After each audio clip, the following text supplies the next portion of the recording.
E aí pessoal, tudo bem? Eu sou Renato Sapiro, advogado de formação, esportista nas horas vagas e pai da Olivia e do Mike, que são minha grande paixão. Sou sócio fundador da Sapiro, uma consultoria boutique de RH especializada em escritórios de pequeno e médio porte. Para saber mais, acesse sapiro.com.br. E esse é o Direito de Resposta, um raio-x do mercado jurídico. Sejam muito bem-vindos. Esse é um podcast leve e informal, onde falaremos com os principais personagens desse meio sobre carreiras, tendências e curiosidades. E esse é um podcast quinzenal, então já sabe, temos um encontro marcado segunda sim, segunda não.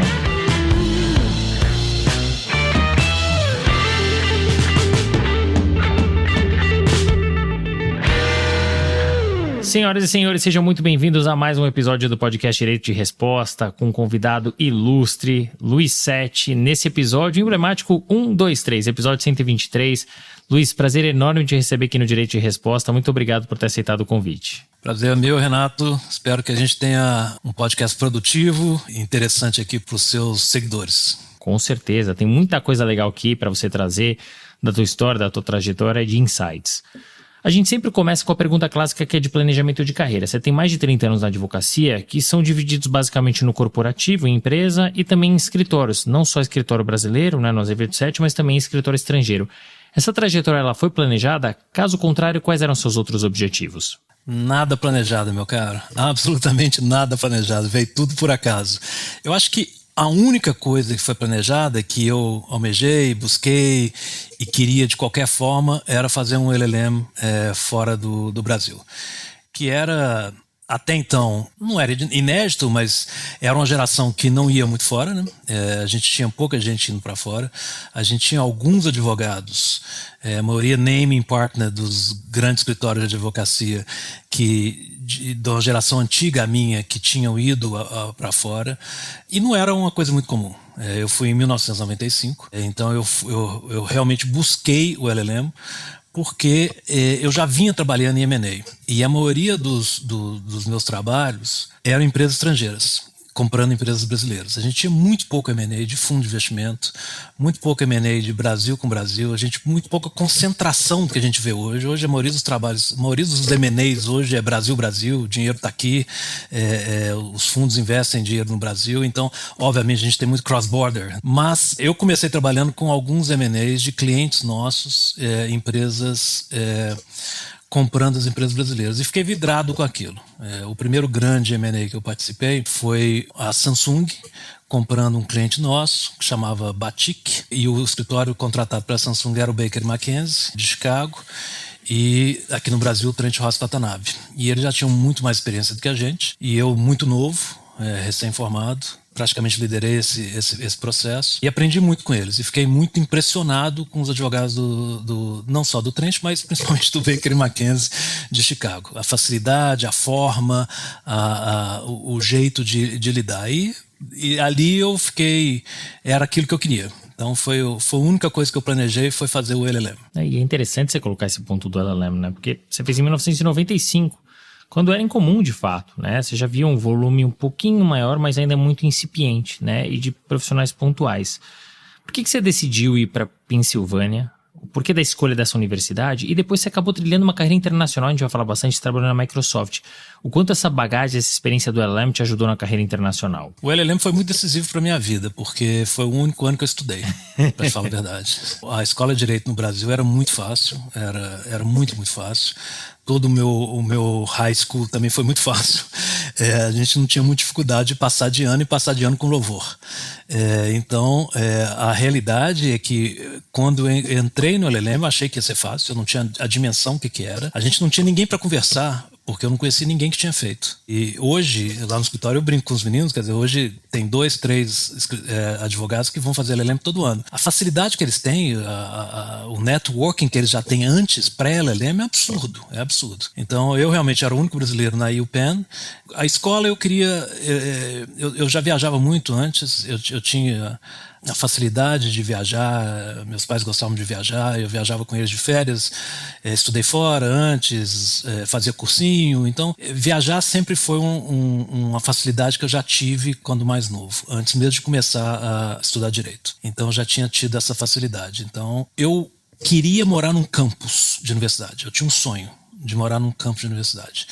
Então eu comecei a descartar algumas universidades que não tinham campus próprio, eram só um prédio. Algumas universidades têm só o prédio da Universidade de Direito e você não está num ambiente de campus. E o segundo ponto, eu queria morar numa cidade. Eu sou muito cosmopolita, eu não gostaria de morar numa universidade que a cidade é a universidade, ou numa cidade que fica muito distante de um centro. E o terceiro ponto que eu achei que não valeria a pena é que eu não queria morar em Nova York, porque era muito caro, Nova York, e eu achava que Nova York, apesar de amar a cidade, eu achava que Nova York era uma cidade para trabalhar e não para estudar, pelo custo de vida de Nova York. Então eu fui descartando algumas universidades e apliquei para as que tinham vamos dizer assim, esse espectro que eu queria, essas 3 diversidades que eu queria. Eu apliquei para Columbia em Nova York, apesar de eu falar que eu não queria Nova York, fui aceito também, mas descartei porque eu achei que o campus da UPenn era melhor, era mais agradável, eu poderia morar melhor, pelo custo de vida, custo de apartamento, etc. E outro ponto importante é que eu iria casado. Na época que eu decidi fazer LLM, eu não estava casado, mas eu estava namorando e minha mulher tinha 21 anos, eu tinha 26, e eu não poderia botar ela numa fria. Então tinha que ter um apartamentozinho razoável, etc., porque ela ia casar com 21 anos comigo e eu ia levar logo para uma cidade nos Estados Unidos. Então eu decidi pela Filadélfia por esses atributos todos que a Filadélfia me oferecia. E ela, obviamente, tinha a opção também de estudar na faculdade, diversos cursos, entendeu? Ela aproveitou o tempo dela também para fazer diversos cursos. Então isso tudo contribuiu para que eu escolhesse a UPenn. Eu apliquei para as escolas de Chicago, Filadélfia, apliquei Columbia. Eu acho que eu apliquei Miami University como safeguarder.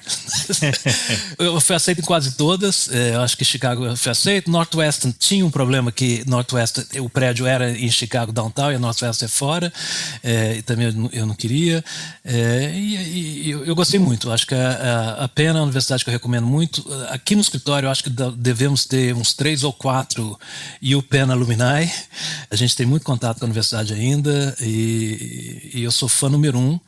E eu recomendo muitíssimo para quem quer realmente seguir uma carreira corporativa, bancária, e de diversas formas, né? Não é só M&A. Hoje acho que até o pessoal de arbitragem, de tax, etc., de IP, fazem LLM e buscam essa oportunidade. E é muito interessante você colocar esse ponto, Luiz, porque de fato a gente via muitos profissionais do ambiente mais, ou da área mais consultiva, né, principalmente M&A. E cada vez mais a gente vê de outras áreas, tributário, contencioso, arbitragem. É muito legal esse movimento que os profissionais brasileiros têm feito em relação ao LLM, não mais só a área consultiva. Você falou bastante dessa experiência, da expertise do LLM para o corporativo, né? Como é que o LLM acabou agregando na tua vivência posterior no Microsoft? Ele te dá uma visão de como o americano pensa e como o direito americano é aplicado.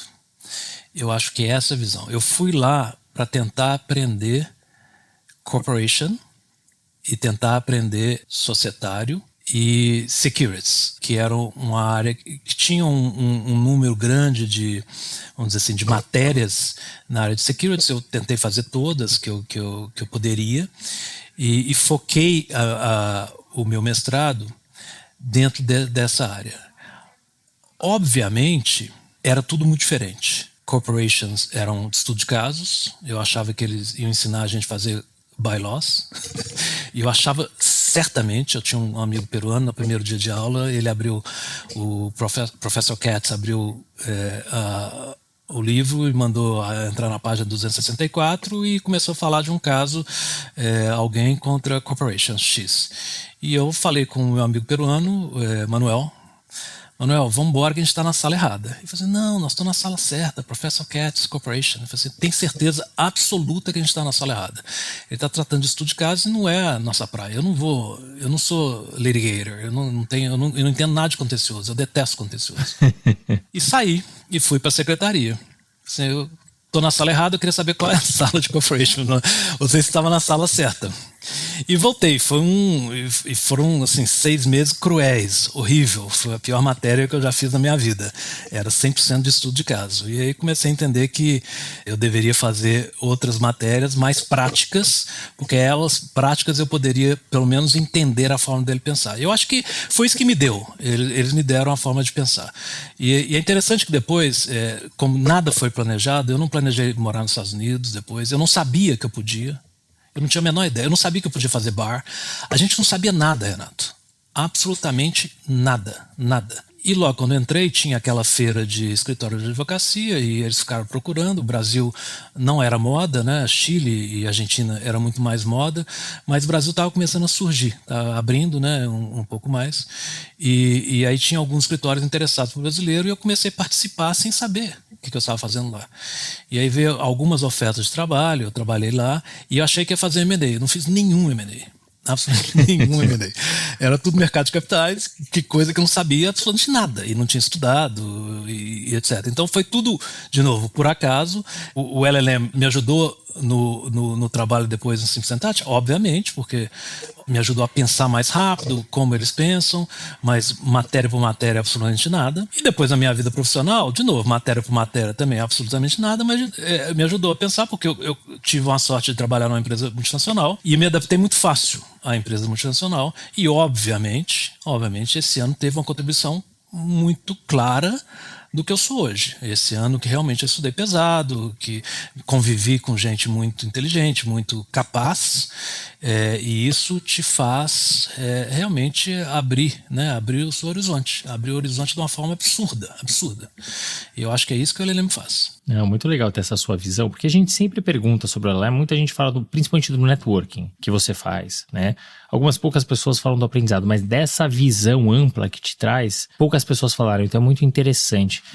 E também como você utilizou isso no Simpleton Touch, né? Porque você foi para fazer uma área completamente diferente, né? E você, enfim, teve que se ajustar e se adaptar.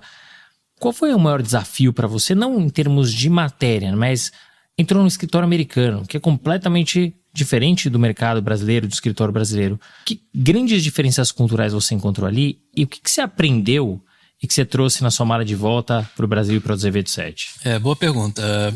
Muito diferente, a estrutura era absurda. Na época, eu tinha acabado de virar sócio do escritório e a gente tinha acabado de abrir o escritório em São Paulo. A gente tinha uma estrutura razoável, mas não era uma estrutura nem próxima do que a gente tem hoje e nem próxima, obviamente, da realidade americana. Era tudo muito impressionante, né? De novo, a gente era muito novo. Apesar de a gente ter, 4, 5 anos de formado, pela diferença do estudo do direito que eles têm lá, que eles fazem um college de 4 anos, para um pouco, trabalha e depois faz direitos 3 anos, a maioria das pessoas first year era da nossa idade. Era, né, o first year do escritório de advocacia era mais ou menos da idade nossa, que tínhamos 5 anos de formado. A gente achava que ele era mais competente que eles. Em algumas coisas sim, porque a gente tinha um pouco mais de vivência, mas no fundo eles tinham uma formação acadêmica muito melhor do que a nossa, não tem a menor dúvida quanto a isso. A velocidade que já era empregada no escritório de advocacia era muito grande, a forma de se fazer deal, a forma de pesquisar, que a gente não tinha isso no Brasil. O direito americano, você pesquisava muito case law, você tinha muita pesquisa e, obviamente, como recém-contratado, é o que eu mais fazia, né? Era pesquisa para os partners para resolverem o dia a dia. E, desde cedo, ele já nos colocava na mesa de negociação. Eu tinha FaceTime com quase todos os clientes, eu fiz muita operação, algumas operações no Brasil. O Brasil não era muito, mas fiz operação México, Chile, fiz algumas operações, a maioria América Latina, e eu estava com FaceTime com o cliente, coisa que a gente também não via aqui no Brasil. É muito raro eu colocar um advogado júnior dentro de uma sala de negociação com o cliente no M&A. Você traz um advogado sênior, né, do seu lado, mas é raro você colocar um júnior. Mas nos Estados Unidos era sempre, a gente está sempre junto com o partner e o advogado sênior, o pleno e o júnior, os 3 juntos, tocando a operação. E isso você aprendia muito, né? Você aprende o que eu falo, que foi o grande problema da pandemia do advogado júnior, que ele perdeu esse time de aprender com sócios e os advogados mais experientes o dia a dia, né? Aprender na reunião, o trato, a forma de responder, a forma de lidar. Isso eu aprendi muito rapidamente, porque eu nunca tinha tido essa experiência antes. É legal você trazer isso também, Luiz, porque realmente assim, esse período pandêmico, ele trouxe um impacto muito grande, né? Agora a gente começa a ver as pessoas fazer mais reunião presencial no escritório, faz uma diferença absurda, né? Porque você está sentado ali do lado da pessoa, ela não precisa te ensinar alguma coisa. Se ouvindo a pessoa, você aprende, né? E faz uma diferença grande. As pessoas, elas têm hoje muito receio, né, desse face-to-face, sabe? De ir almoçar com um cliente é importante, né? De ir visitar um cliente, de se reunir com a tua equipe, de sentar lado a lado, e isso é muito importante. Então é legal você trazer esse ganho, né? Principalmente no escritório americano, isso tantos anos atrás. Muitas empresas e marcas enfrentam um desafio: destacar-se em um mercado cada vez mais competitivo, onde a atenção do público é disputada segundo a segundo. Qual é a estratégia que você tem usado para conectar a sua marca às pessoas certas e no momento certo? No podcast Direito de Resposta, temos a oportunidade de conectar marcas a um público que busca mais do que informações, busca reflexões profundas e contextos relevantes. Aqui, cada anúncio é mais do que um comercial. É uma conversa que inspira, engaja e transforma. E agora vem o melhor. A Media Kit do podcast Direito de Resposta está disponível e ela apresenta todas as informações necessárias para você explorar como a sua marca pode se beneficiar de estar em um espaço de credibilidade, audiência qualificada e relevância crescente. Entre em contato conosco agora mesmo no e-mail minhamarcano@direitoderesposta.com.br e descubra como transformar seu anúncio em uma mensagem poderosa. Repetindo, minhamarcano@direitoderesposta.com.br. Solicite a Media Kit e faça parte do podcast que transforma ouvintes em fãs e marcas em protagonistas. Você voltou para o Brasil, né? Você tinha, como comentado, tinha virado recém-sócio, ficou 3 anos na estrutura e depois de 10 anos no escritório, de ter virado sócio, né? De ter tido essa experiência no Simpson Thacher, de repente foi uma mudança abrupta, né? Você saiu do AZ27, mundo de escritório de advocacia, e foi para a Microsoft, mas não é que você foi só para a Microsoft. Você já foi no cargo de diretor jurídico Brasil. Como é que surgiu esse convite? O que te levou a aceitá-lo e que desafios você encontrou especialmente para se adaptar nesse primeiro momento? Foi muito rápido. Realmente foi muito rápido, porque foram 2 anos e meio só depois que eu tinha voltado. E, de novo, nada planejado.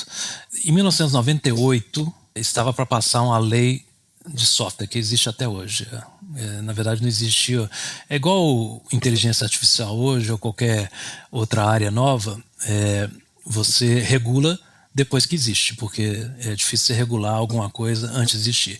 E software não era uma realidade, não existia. Então, as pessoas estavam comprando os primeiros computadores, os microcomputadores, né, porque antes eram todos mainframes, e com o Windows 95 houve, então, a democratização da informática, e aí a gente começou a ver microcomputadores chegando, e o Brasil demorou um pouco, e aí regularam e fizeram a lei de software. Nessa época, eu tinha alguns clientes que eram resellers, revendedores de software, e me colocaram numa associação qualquer. Eu não lembro o nome da associação, e eu virei diretor jurídico da associação. E eu comecei a ir a Brasília para fazer lobby, ou ajudar eles a fazerem lobby, para regular essa lei de software. Então participei. E não só participei, como comecei a escrever artigo.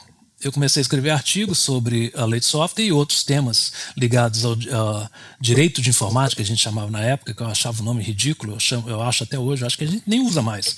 Mas a gente chamava de direito de informática, criou-se um novo direito, direito de informática, não existe isso. E a gente chamava de direito de informática e eu comecei a escrever artigo e esse artigo caiu na mão de alguém importante dentro do setor de software, não sei se foi até da Microsoft ou de uma outra associação internacional, não sei se foi da BSA, que é a Business Software Alliance, e me procuraram para começar a fazer campanha de antipirataria para a BSA, Business Software Alliance. Aí nós fomos contratados, eu falei, não cuido do contencioso, de novo, o bendito contencioso eu odeio, eu nunca conheci um juiz, eu nunca fui no fórum, eu não sei onde que é, mas posso fazer para você desde que você entenda que eu não vou escrever uma peça que está no processo. Eu falei assim, tudo bem, o que a gente quer é um líder que vá tocar realmente a campanha de antipirataria, que era um problema muito sério das empresas de software, e aí deu muito certo, comecei muito rápido a fazer trabalho para a BSA. Logo depois a Microsoft, ela tinha um escritório no Brasil que fazia quase tudo para ela queria ter um segundo, me contrataram, eu comecei a fazer muita coisa para ela, localização de contratos, licença de software, e de novo, eu não era um grande especialista da área, mas estudava e resolvia.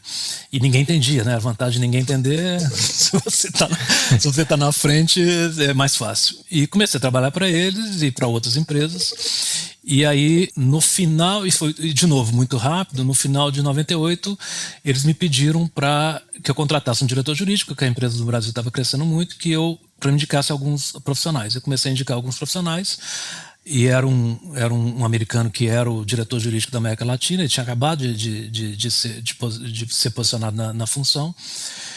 E eu coloquei lá 2 pessoas, amigos meus. Eu falei assim: é um sonho de consumo, porque eu vou nomear o meu amigo para ser diretor jurídico e eu vou ser cliente dele eterno, né? É pro resto da vida.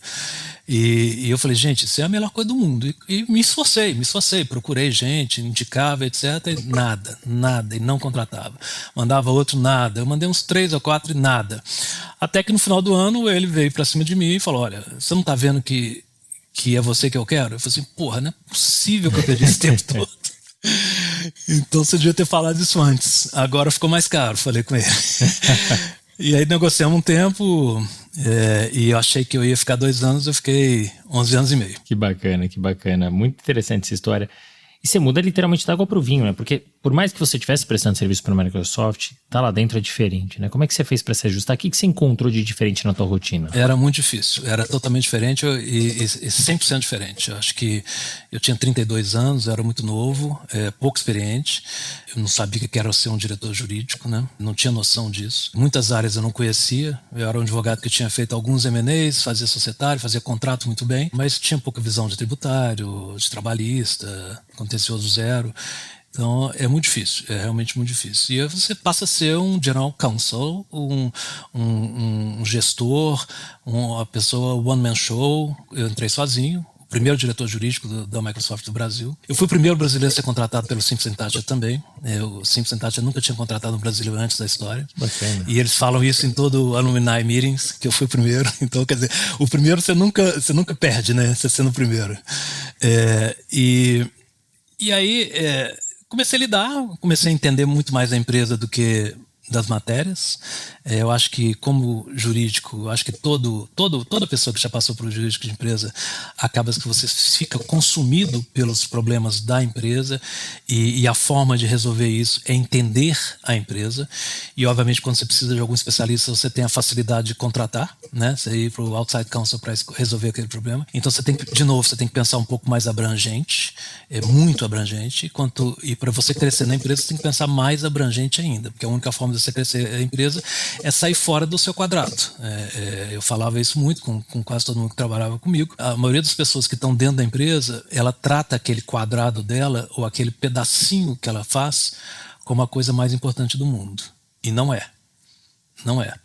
A empresa tem outras coisas, principalmente no tamanho da Microsoft e pelo crescimento que ela tinha na época e que tem até hoje, né?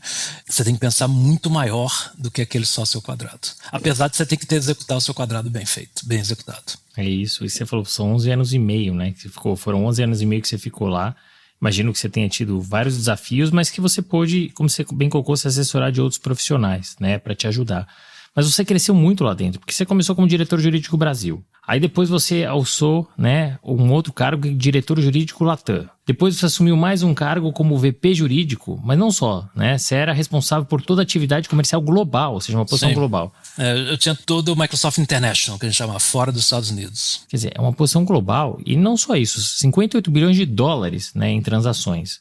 Liderando 160 pessoas em 44 países. Como é que você acha, né, olhando para trás, o que você acha que contou para essas sucessivas promoções? E uma pergunta que eu sempre tenho curiosidade, né, principalmente exercendo uma função global. Como é que é exercer essa função de liderança fora do seu país de origem? É a availability, você tem que estar available. A empresa te suga. Qualquer empresa grande, elas gostam dos profissionais que gostam de ser sugados. Então você tem que estar disponível o tempo todo, você tem que estar ligado. Tem que ter sorte de ter bons chefes que te guiem, que te oriente para você subir na empresa. Eu subi muito rapidamente, sim. Eu fiquei 3 anos e meio só no Brasil como diretor jurídico. peguei o lugar do chefe que gostava de mim e que eles tiraram ele da empresa rapidamente e fui para a Flórida, tive uma vida muito boa, minhas filhas eram muito pequenas, pessoalmente foi muito interessante, eu fiquei esse tempo morando na Flórida, como Latam, eu abri diversos países que não tinham Microsoft ainda, contratei diversas pessoas, criei uma equipe muito forte, que estão até hoje, até na Microsoft, depois de muitos anos, muita gente está lá até hoje. E para mim foi muito proveitoso.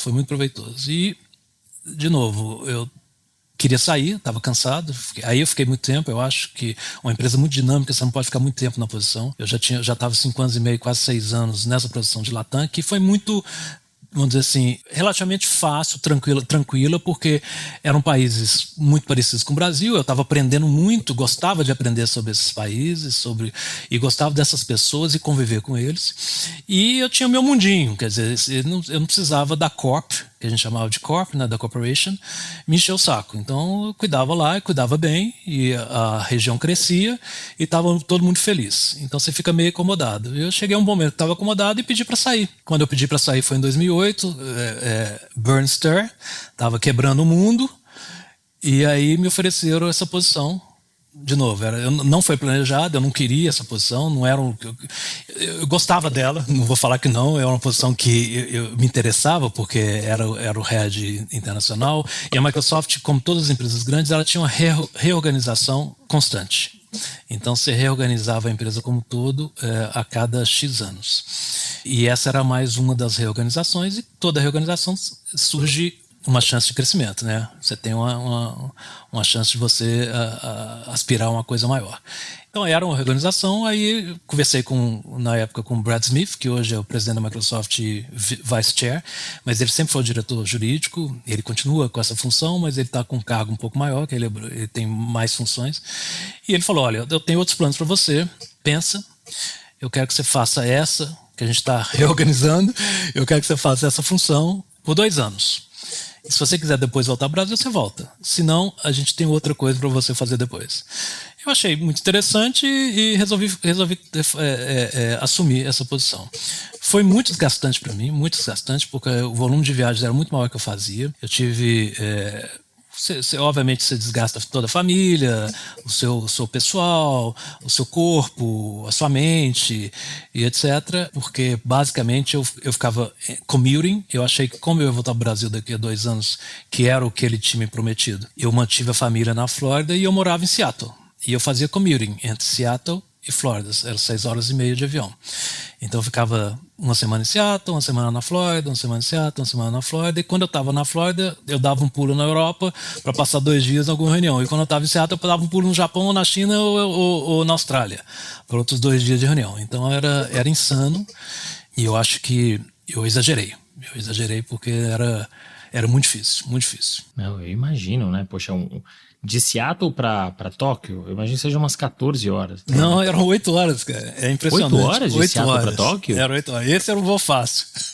Uau! Eu achei que era muito mais. Mas ainda assim, são 8 horas. E você fala, voo interno, né? De Seattle para Miami, 6 horas e meia, é muito puxado, né? Puxado. O corpo é fuso, é o corpo, é família. Então, eu imagino que tenha sido puxado. Imagina você gerir mais de 160 pessoas com 44 nacionalidades distintas, né? Então, eu imagino o desafio que não foi isso. Imagina você demitir o diretor jurídico da China e o GM da China no mesmo dia. Uau! Por compliance. Eita. É puxado, né? Ir pra lá pra fazer só isso, ainda mais pra uma situação tão complexa, né? Imagina então que desafios aí e boas histórias não tenham faltado. Depois de muito tempo, né? Já quase 12 anos que você ficou na Microsoft, nesse giro todo, e aí você decidiu voltar, né, para escritório de advocacia, voltou para o Azevedo 7, mas imagino que colecionando muitos aprendizados. Então, que eu queria saber como que você decidiu, né? Foi muito por conta desse desgaste? Foi por alguma coisa distinta? Por que você decidiu voltar para o escritório? Como é que foi essa reentrada? A gente sabe o limite nosso também, né, Renato? Acho que as pessoas têm que ter um pouco de discernimento e humildade até, de chegar e falar assim, ó, stop, né? Eu acho que você chegou no limite.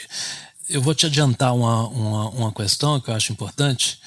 Hoje, quase todo mundo que vai fazer o LLM faz o New York Bar. Eu poderia ter feito o New York Bar. Eu não sabia que eu poderia fazer o New York Bar, mas obviamente no dia que eu cheguei na faculdade todo mundo falava disso e eu poderia ter feito. Eu resolvi não fazer.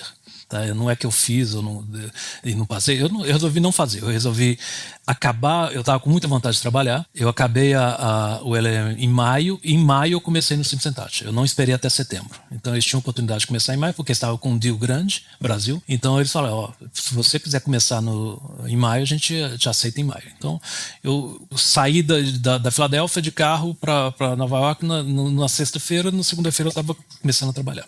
A falta do New York Bar não me atrapalhou em nenhum momento na carreira que eu tive. Eu acho que até sorte, porque na Flórida, você tem uma regulação do bar da Flórida que se você trabalha numa corporação e você faz direito estritamente fora dos Estados Unidos, você não aconselha nenhum deal nos Estados Unidos, você pode trabalhar na Flórida sem a licença do bar da Flórida.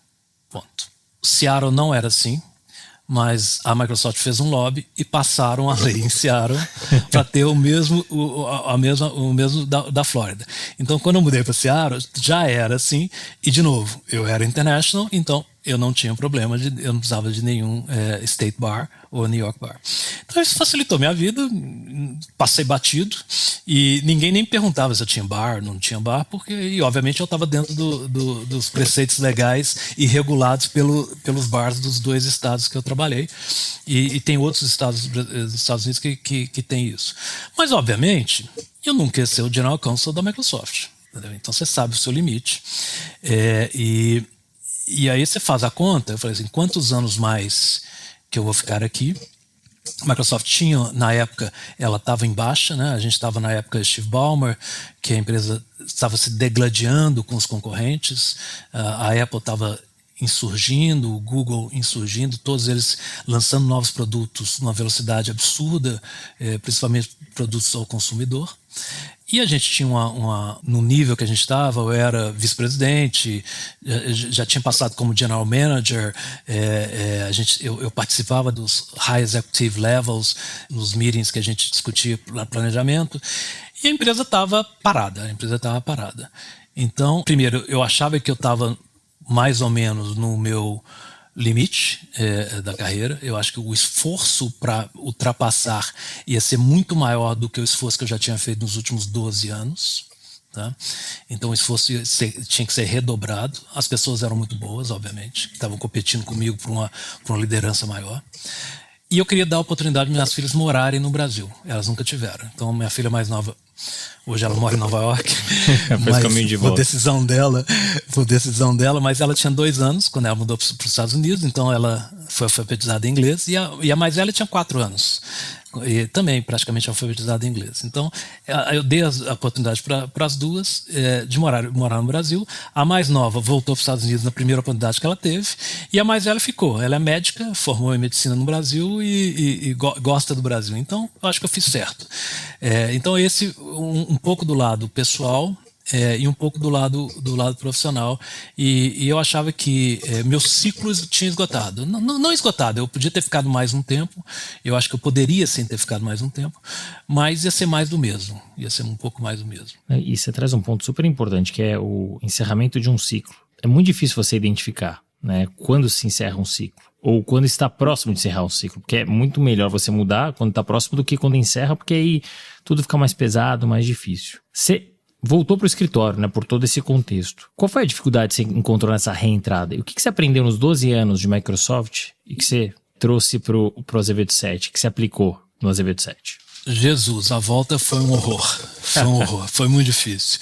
Porque a velocidade da empresa da Microsoft, todos os processos, né? Eu criticava muito os processos, porque a gente era também engessado. Você abria meu calendário no dia 1º de janeiro, ele estava todo já bloqueado. Eu tinha algumas horas do dia que não eram bloqueados com internal meetings, eram reuniões internas de ciclos, né, de processos de negócio. Então tinha people review, business review, media review, blá blá blá review disso, review daquilo, todas as viagens, 10 viagens por ano. Então isso tudo estava bloqueado. Então eu tinha metade do meu tempo disponível, que eu poderia fazer alguma outra coisa sem ser participar de internal meetings. Então esse era um exagero de grandes corporações. Eu era crítico a isso também e obviamente você vai desgastando com isso. Mas entrei no escritório que não tinha absolutamente nada. A gente, apesar do escritório que tinha crescido muito, na época, sei lá, a gente era metade do que é hoje, não tinha um orçamento bem definido, não tinha um budget, não tinha processos, não tinha comitês. E eu comecei a trazer um pouco dessa vivência minha de negócio, de uma grande empresa, sem exageros, porque não adianta você trazer uma estrutura gigantesca por um negócio que é um negócio de pessoas. Isso não existe. Seria muito bom, mas não existe.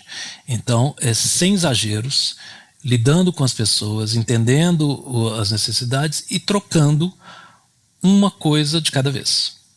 Uma coisa de cada vez. Então, a primeira coisa que a gente fez foi fazer um orçamento robusto. Quanto que a gente acha que a gente vai faturar ano que vem? Quanto que a gente acha que a gente vai gastar? A gente vai gastar em quê? Por quê? E como? Então, botar essas perguntas, vamos entender isso. Fizemos orçamento, todo mundo olhou. Mas para que a gente está fazendo isso? Quer dizer, tem que fazer, senão a gente não investe. Você quer investir como? E aí fizemos orçamento, criei os comitês logo no segundo ciclo e criamos uma gestão cooperativa, uma gestão compartilhada, onde a maioria dos sócios que tinham uma liderança pudessem se desenvolver nesse aspecto de negócio, de business, e não só na área dele específica. Esse era o fundamental para mim no meu retorno ao escritório, que eu achava que era a única forma de crescer o escritório. Não é só fazer bem feito o trabalho jurídico, era mudar um pouco a mentalidade dos sócios principais, não de todos, mas dos sócios principais, que eles eram donos, que eles participavam e que eles precisam também participar da gestão do escritório, mas de uma forma um pouco mais coordenada. E é interessante essa visão da gestão compartilhada. A gente não vem todo escritório, né? Tanto que a gente estava conversando, você me explicou que, enfim, você é o managing partner do escritório, mas é tudo muito compartilhado, né? E é incomum a gente ver isso nas estruturas, mas você dá poder para as pessoas, né? Você empodera as pessoas sentem que são parte, tem que sentir mesmo, né? Porque você tem a parte técnica, claro, mas o escritório é uma empresa, né? Então todos ali, enfim, principalmente na liderança, tem que participar ativamente, né? Mas não é todo mundo que tem, né, Luiz, esse skill, né, da gestão, que é difícil, principalmente para a nossa formação. Como é que você fez para desenvolver? Claro que a tua vivência ali na Microsoft te ajuda, né? Mas como é que você fez para desenvolver essas skills? Que dicas que você pode trazer para os nossos ouvintes em relação a isso? E uma pergunta que eu sempre tenho curiosidade, né? É possível exercer a função de managing partner ou gestor de escritório, concomitantemente à parte técnica, tocar a sua área também? É possível e eu acho que é vital para o Managing Partner ele não perder a vivência com o cliente. Obviamente, quase todos os Managing Partners eles têm contato com o cliente, que é parte da função dele realmente continuar o contato com os clientes no dia a dia, principalmente os melhores e os maiores clientes do escritório. E é uma função de quase todos os Managing Partners. Mas muitos deles não têm a função de fazer as transações, né, ou de participar do problema do cliente a fundo. Então você tem que saber escolher. Você tem que saber escolher qual transação que você vai participar a fundo, para você não perder esse tato. Por mais que tenha uma rotação de managing partners, a gente está falando aí de pelo menos 5 anos, 6 anos, né, 4 anos nos escritórios. É muito pouco. É muito difícil você trocar managing partner de escritório de advocacia de 2 anos. Não faz sentido. É um ciclo muito pequeno, que você tem pouca forma, em 2 anos, pouco tempo para você construir alguma coisa concreta. Então a gente vê aí um ciclo maior. Se você tirar a pessoa da advocacia, ou do contato com o cliente e da transação por 5, 6 anos, para depois ele voltar, é muito difícil. É muito difícil, ele perde o feeling. Então, a gente tem que saber escolher, não deve participar de tudo, você tem que saber delegar e tem que criar novos gestores. Eu acho que, como você bem falou, o advogado é um mau gestor, ele sempre foi. Ele tem pouca tradição, com algumas exceções, de focar realmente em gestão, até gestão de pessoas, em tudo. Então, e pior ainda, gestão de escritório. Existem ciclos para você escolher essa pessoa também, Renato. Eu acho que é importante a gente entender, porque alguns sócios ainda não estão no pico da carreira. Eles estão numa ascendência muito alta e muito acelerada. Esse sócio, se você tirar ele do dia a dia dele e dar uma função executiva, talvez seja prejudicial para ele. Então você tem que saber o timing. Se ele está mais próximo do pico da carreira, aí sim é o momento de você tirar ele um pouco do dia a dia e dar a ele uma responsabilidade onde ele não só executa, ele não só fica captando, trabalha naquele quadradinho dele, mas ele pensa como um todo. E ele começa a pensar como um todo e ele começa a desenvolver uma peculiaridade ou uma aspiração diferente do que ele tem hoje. O que ele tem hoje é faturar mais cliente, captar mais cliente, etc. Eu adoro cliente, quer dizer, cliente para mim é fundamental e eu não consigo perder o contato com o cliente. E a segunda coisa que eu mais gosto é fechar uma transação. Então, eu não me imaginaria não fazendo isso hoje diariamente. E é uma coisa complexa mesmo, né? Porque você falou, se você se afasta um pouquinho, não é nem só de perder o tato e o feeling, você perde o relacionamento com o cliente, né? Então, tem toda uma questão por trás, é por isso que eu gosto dessa visão da gestão compartilhada, porque também propicia um espaço para você cuidar da tua rotina no escritório, a parte técnica, gestão de equipe e gestão de clientes, né? Você conhece a Sapiro? Nós somos uma empresa focada no mercado jurídico, especialmente em escritórios de advocacia de pequeno e médio porte, e que tem 2 pilares, recrutamento e consultoria. Acabando este episódio, acesse sapiro.com.br e saiba como podemos te ajudar. Agora vamos polemizar um pouquinho. Já foi muito tranquilo até aqui, vamos polemizar um pouco. Você vem de uma empresa que é altamente tecnológica, que é a Microsoft, que é líder de mercado. E aí você vem, né, para o escritório de advocacia, e a gente está falando de todos os escritórios, né? Não é o Azevedo 7 ou outro, são todos os escritórios. A gente tem uma dinâmica completamente diferente. E é fato que a inteligência artificial ela vai impactar no mercado jurídico. Mas até onde vai impactar? Qual que é a tua visão, tendo passado por esses 2 lados da mesa, sendo gestor de um escritório de advocacia e tendo passado e liderado também o jurídico de uma empresa como a Microsoft? É uma pergunta difícil. Eu acho que está impactando já. A inteligência artificial ela veio para ficar. Se você for olhar alguns anos atrás, o metaverso, ele veio como uma bomba atômica e foi embora como um explosivo daqueles de festa junina, né? É verdade. Passou batido. Aquilo não vingou. Mas a inteligência artificial é realmente totalmente diferente do metaverso. Então, eu acho que veio para ficar, eu acho que a gente vai ter vai ter que lidar com isso de uma forma diferente, a gente vai ter que repensar como que a gente vai usar ela de forma correta e como nossos clientes vão usar também, né? Porque se eles estão usando, em tese, eles vão usar menos serviço jurídico. Eu acho que o direito no Brasil, aí vou falar um pouco mais abrangente, eu sou um crítico muito grande ao número de advogados brasileiros, número de processos no Brasil. O direito do Brasil, a gente faz muitas coisas desnecessárias. Essas coisas desnecessárias, se a inteligência artificial vier para aniquilar elas ou para automatizar elas, seria absurdamente melhor para todos nós. Seria muito bom. A gente faz muita coisa repetitiva, como todo escritório.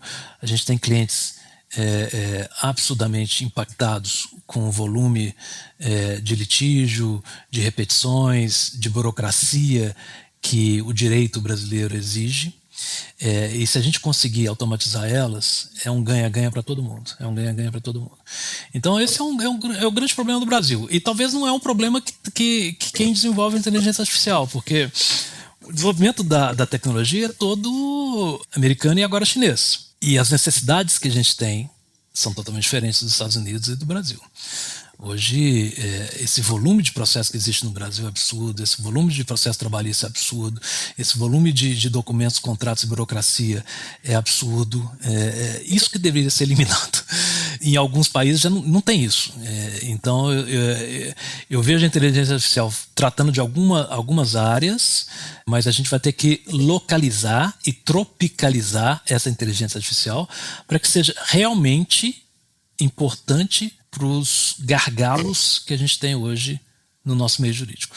Não, e é fato, quando você olha eu também sou um crítico contumaz, mas aí é um papo para um outro episódio. Sim. Da formação jurídica, enfim, do volume de professores que temos aqui, até do volume de processos, mas realmente a nossa necessidade é outra. Se você pegar, por exemplo, ações com companhias aéreas, Mundo, 98% está aqui no Brasil.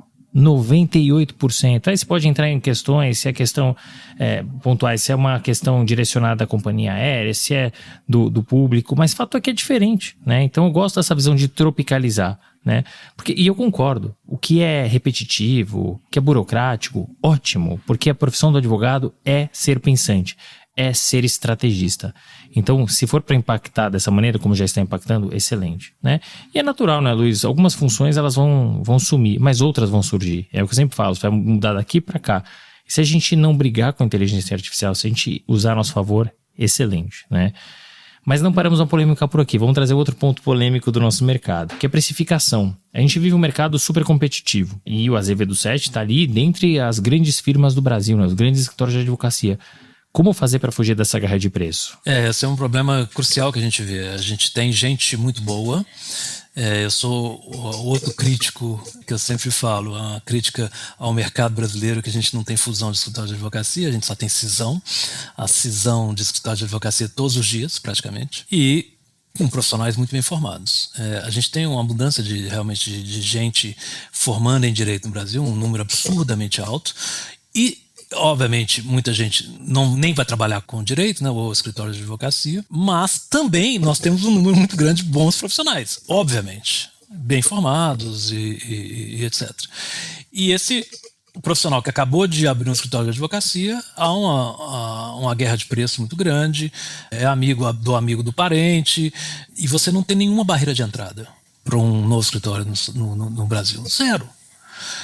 O custo de abrir um escritório é marginal, ele é pequeno.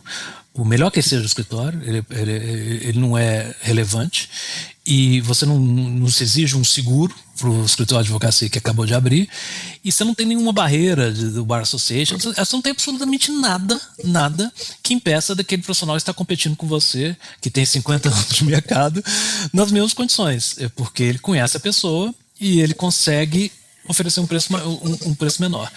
Enquanto tivermos o jurídico como custo, vai ser sempre assim.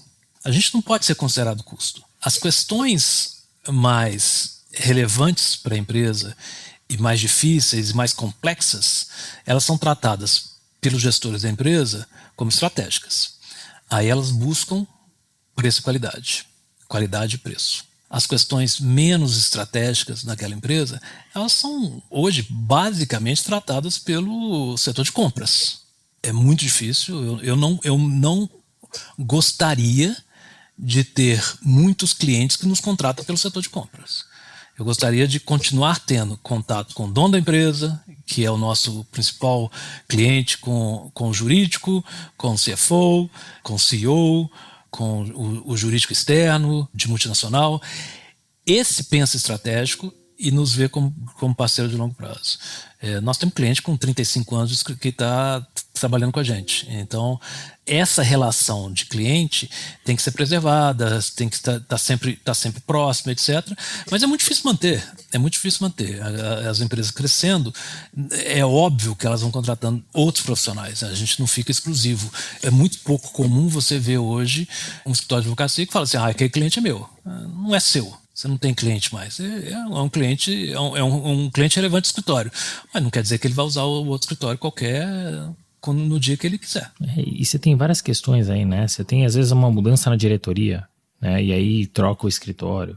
Você tem essa questão das cisões nos escritórios. Você tem a questão da área de compras, né? Porque, de novo, é custo, né? Se eles vêm como estratégico, quem vai tocar direto é o cara que tem o poder de decisão, né? Seja o diretor jurídico, seja o CEO, CFO, o dono do negócio, mas tudo isso impacta. Você trouxe um ponto até, nem estava aqui no nosso roteiro, mas eu queria discutir isso com você, porque você falou da questão da cisão, né? E é uma coisa muito comum no Brasil, diferente dos Estados Unidos, que é muito comum a fusão, porque, enfim, me corrija se eu estiver errado, você tem essa experiência, mas o perfil dos escritórios lá é meio parecido, né? Todos eles são meio parecidos, todos eles pagam meio igual, cobram meio igual, então é mais fácil culturalmente você fazer a fusão, coisa que aqui não acontece, porque os escritórios são totalmente diferentes uns dos outros. Mas eu vejo um movimento, talvez, muito comum a cisão até aqui, vai continuar tendo cisão. E de fato o preço, né, o valor é marginal para você abrir o escritório. Mas agora com essa chegada de tecnologia e inteligência artificial, eu percebo que é importante que esses novos escritórios investam nisso. Isso não é barato. E aí eu percebo que talvez a gente comece já um movimento de consolidação. As cisões vão continuar acontecendo, né? Isso sempre vai acontecer. Mas eu vejo escritórios que cindiram no passado, buscando hoje serem incorporados, ou cisões recentes que querem voltar para uma estrutura. Você enxerga isso no mercado jurídico? Eu acho que pode ser um caminho. A gente viu alguns movimentos, né, de algumas tentativas. Eu acho que pode ser um caminho, mas eu acho que a gente está meio longe ainda, viu, Sapiro? Há uma pessoalidade dentro das corporações, dentro dos grandes escritórios de advocacia, e essa pessoalidade, ela se sobrepõe à marca. E é muito natural, tá? É muito natural. Ela se sobrepõe à marca. As pessoas em quase todos os escritórios de advocacia que eu conheço são mais relevantes e mais importantes que a marca. Quase todos. Mas não todos, mas quase todos. No dia que isso mudar, vai demorar alguns anos. Eu acho que a gente vai ver esse movimento. E é um ponto interessante. A gente estava brincando antes de gravar, né, falando de futebol, e tem sempre a história, né, de que nenhum jogador é maior que o clube. Mas um ponto que você traz, ele é relevante, acontece mesmo. Mas eu sempre brinco que o mercado brasileiro, ele é o que o mercado americano é hoje daqui a alguns anos, né? Então acho que a tendência é essa, e aí talvez seja muito mais fácil essa questão de consolidação. Não sei se a fusão entre os escritórios ou de grandes escritórios, como acontece lá, porque é uma questão cultural lá, né? Eles funcionam de uma maneira parecida, aqui não. Mas eu acho que a gente vai caminhar aí, talvez para uma consolidação futura. É legal ter também a tua visão. Deixa eu te dar um caso meu muito interessante. A gente estava numa reunião na Microsoft, eram o General Counsel e 10 Direct Reports, ou 9, não sei. E a gente estava discutindo, ele tinha um plano. Era 90% de todo o legal spending da Microsoft, nós vamos dar para os top 10 escritórios nossos. Nós vamos acabar com 200 escritórios de advocacia que prestam serviço para a gente. Se for necessário, eles vão estar lá, mas no 10%. E 90% vai para top 10. Debatemos, conversamos, e eu, Brad, I think it's wrong. Aí eu falei assim, por quê? Aí eu falei assim, por causa disso. Eu acho que o mundo é diferente.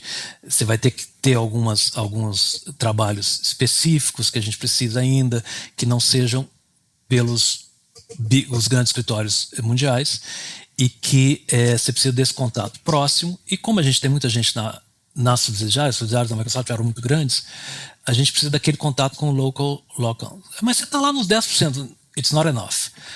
Aí ele olhou e falou assim, por que você é o único contra? Ele falou assim, maybe, because I am the only foreigner here in this group.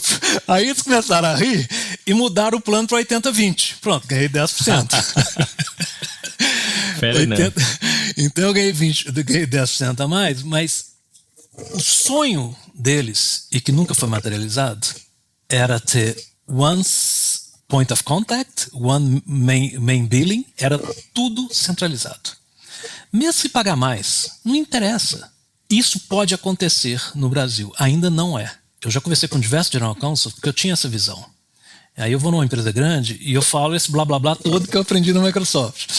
E o blá blá blá entra num ouvido e sai no outro. O cara o cara contrata barato, ele põe 10 advogados para gerenciar escritório de advocacia. Aí, ao invés de ter 10, você tem 2, se você tiver menos escritório de advocacia para ser gerenciado. Concorda comigo? Na hora que a gente tiver isso, uma grande corporação brasileira, uma Vale, sei lá, pode falar outras, qualquer, as montadoras, qualquer outra empresa grande, Pão de Açúcar, Carrefour, etc. E eles falam assim, não, agora, daqui para frente eu só vou contratar 5 escritórios no Brasil. Aí você vai ver as fusões. Aí você vai ver, eles vão correr para ter tudo, para conseguir o cliente. Hoje não precisa. É verdade, é um bom ponto. Hoje não precisa. Hoje não precisa. E esse movimento já teve no mundo, está tendo no mundo inteiro. As empresas cansaram de ter 200 escritórios de advocacia. O controle disso é absurdo. É absurdo. É difícil, né? É um muito milhão de difícil. pessoas para você falar. Dentro da própria empresa, o jurídico, o financeiro, não sei o quê. Então é bastante. E nos escritórios, na verdade, é muito confuso, né?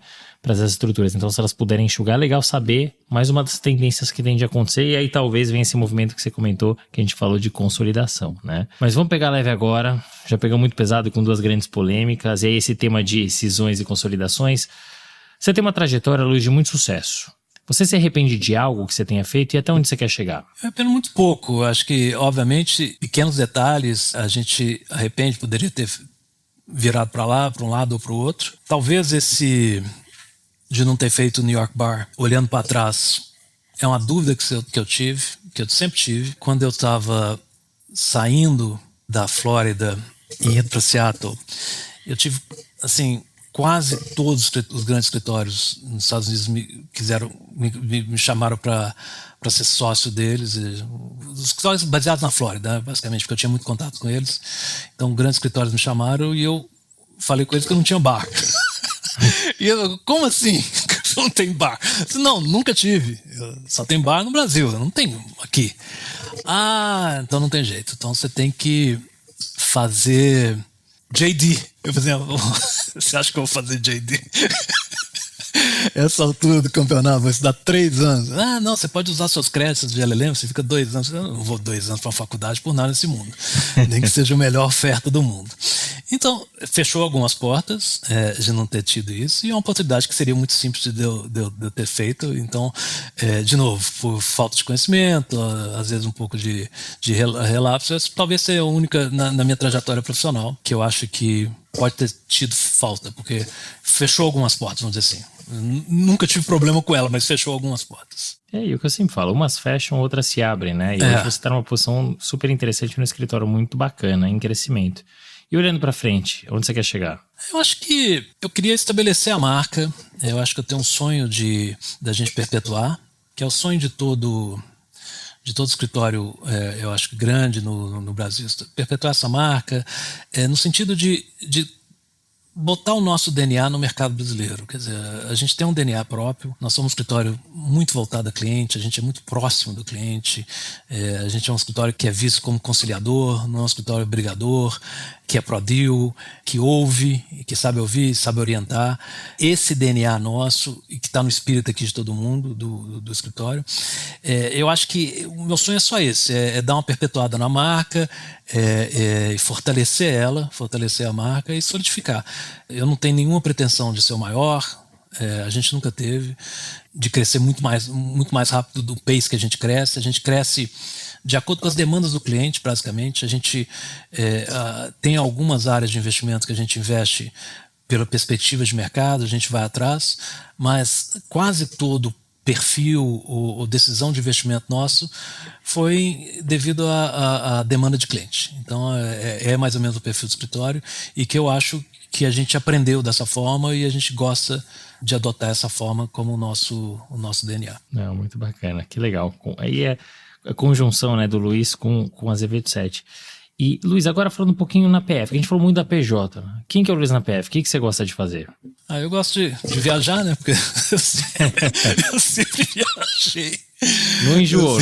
Eu nunca enjoei de viajar. Eu gosto da minha família, gosto de estar com minhas filhas e minha mulher. Eu acho que é igual todo mundo, entendeu? Eu fui um maratonista inveterado, hoje eu sou aposentado de maratonas. O que você concluiu? Eu concluí, fiz Nova York, Chicago algumas vezes, fiz Salt Lake City, na Europa fiz algumas, corri aqui em São Paulo, uma maratona de São Paulo, fiz algumas maratonas, mas não muitos, e hoje faço minha corridinha de fim de semana, jogo beach tênis e eu tô mais aposentado para esse tipo de coisa. Mas gosto de um bom vinho, sou um colecionador de Borgonha há muitos anos, vou na Borgonha todo ano, tem 9 anos que eu vou na Borgonha todo ano e passo lá algum tempo em Bonn, e que para mim é o que eu mais gosto de fazer, vamos dizer assim, é a viagem que eu mais gosto. E gosto de passar o fim de semana em casa. O que eu, sinceramente, o que eu mais gosto, como eu viajo muito durante a semana, o que eu mais gosto de fazer é passar o fim de semana em casa. Muito bem, Muito legal conhecer também esse lado da pessoa física. E para fechar esse bate-papo tão bacana, tem algum conselho que você gostaria de trazer para os nossos ouvintes? Invista na sua carreira, eu acho que é o primeiro. Eu acho que seus ouvintes são pessoas que estão buscando oportunidades no mercado, estão se recolocando. Eu acho que invista na sua carreira, dá um foco, né? Eu acho que dá um foco e esteja aberto a oportunidades. Por mais que você planeje, eu acho que as oportunidades, você tem que estar realmente aberto às oportunidades. Muito legal, é isso aí, concordo com você, Luiz. Obrigado, né, por ter topado participar do podcast. Claro que eu já conhecia a tua história, a gente já tinha a oportunidade de conversar algumas vezes, mas é muito legal tornar pública essa sua trajetória tão interessante, esse mix entre empresas, escritórios, movimentos que você fez e como você tem trilhado a sua trajetória e também conduzido o Azevedo 7 de forma brilhante. Muito obrigado por ter aceitado participar. Eu que agradeço, Renato. Eu adorei o bate-papo. Eu achei muito interessante. Eu espero que o seu público também ache interessante. E estou à disposição aí para se tiver uma segunda rodada, sou candidato, viu? Fim de papo. Se você gostou, recomenda para seus amigos. Se não, fala comigo que eu quero te ouvir. Até a próxima.